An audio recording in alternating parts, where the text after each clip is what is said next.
Hi, this is Paul Hitchcock with the Estate Asset Protection Business Planning firm Barth Calderon. Thanks for jumping on Wealth Protector TV. So I'm talking to my colleague Jim Timar today, one of our expert tax professionals. We get a lot of tax questions when we're helping families and entrepreneurs to get their planning pulled together and organized, whatever they're doing. So let's go talk to Jim, and really appreciate you listening in.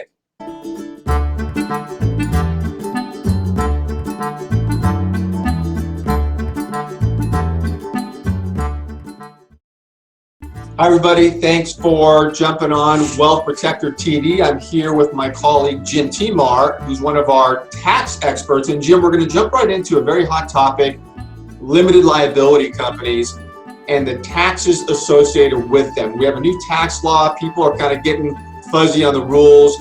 So what's going on with limited liability companies? You may touch on corporations too, but how they relate to taxes. What's the deal there?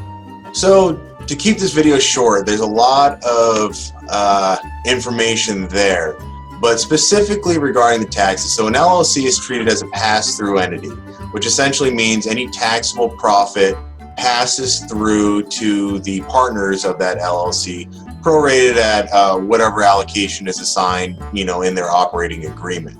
Got it. For tax purposes, if this LLC is an operating business with ordinary income. So if you're a member of an LLC, you're an active member and it's selling widgets, then that ordinary income at that, your allocation percentage will pass through to your personal return. That's where the taxes are paid. But the taxes in this case, because it's ordinary income, it's taxed higher.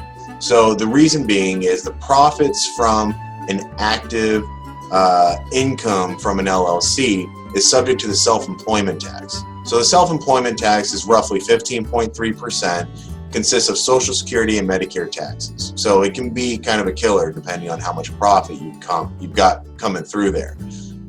Conversely, many real estate investors that have rental properties, they will oftentimes hold their assets in an LLC. Right. Because for most of us that own rental properties, the income is considered passive. In this case, for passive income coming from an LLC, it's not subject to that additional 15.3% self-employment tax. Okay, yeah, because this is a big issue on the asset protection side. When our firm, an asset protection law firm, is dealing with rental property owners, it's like, okay, got to get in an LLC to protect yourself so they're not nailed on the tax side if they do that. Exactly. And one strategy, especially in working with your office for a lot of the clients that we share, is for legal purposes, an LLC is oftentimes more desirable than a corporation or a subchapter S corporation. However, us as accountants for tax saving strategies will oftentimes really like our clients to use a subchapter S corporation. So in that case, what you can do is at the entity level, you form the entity as an LLC, and then we simply make a tax election with the IRS, electing for your LLC to be taxed as an S corp.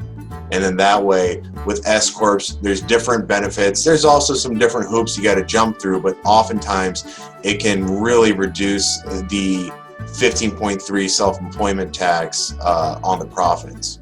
Got it. Well, I know there's a lot more behind this when it comes to taxation and these entities. We're going to leave it here for now. That's great information. I think it gives enough for people to kind of get a feel for how it's treated.